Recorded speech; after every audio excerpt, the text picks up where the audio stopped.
దానికి చెప్పట్లా, మిమ్మల్ని పురికొల్పటానికి చెప్తున్నాను. నన్ను కన్న తండ్రి ఇప్పటికీ బ్రతికే ఉన్నాడు.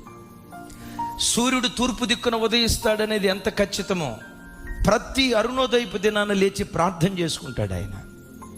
ఈరోజు ప్రార్థన చేసుకోలేదు, ఈరోజు లేవలేదు అన్నది ఆయన చరిత్ర పుటల్లో నేటి వరకు లేదు. ప్రతి మధ్యాహ్నం గంటన్నర సేపు ప్రార్థన చేసుకుంటాడు. ప్రతి ఉదయం గంటన్నర చేసుకుంటాడు అరుణోదయం.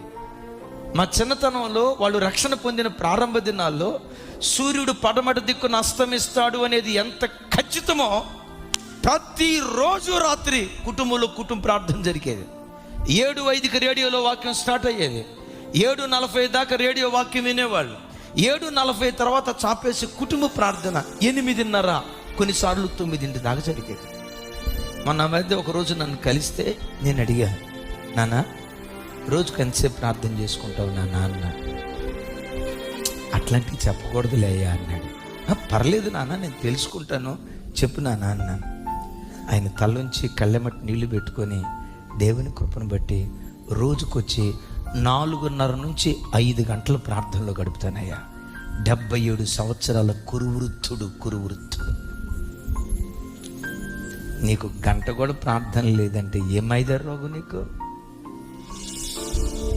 దేవుని సన్నిధిలో ఒక కుటుంబ ప్రార్థన లేకుండా, అరుణోదయ ప్రార్థన లేకుండా, కుటుంబ ప్రార్థన బలిపీఠం కట్టుకోకుండా ఆదివారం చర్చికి వచ్చి మాది ఎమాన్యుయల్ చర్చ్, ఉపయోగం ఏంటి? మాకు ప్రతి ఆదివారం బలమైన వాక్యం, ఉపయోగం ఏంటి? వ్యక్తిగతంగా కుటుంబంలో భార్యాభర్తలు పిల్లలు కూర్చొని దేవుని సన్నిధిలో ప్రార్థన చేయకపోతే ఆదివారం మందిరానికి వచ్చి ఉపయోగం ఏంటి?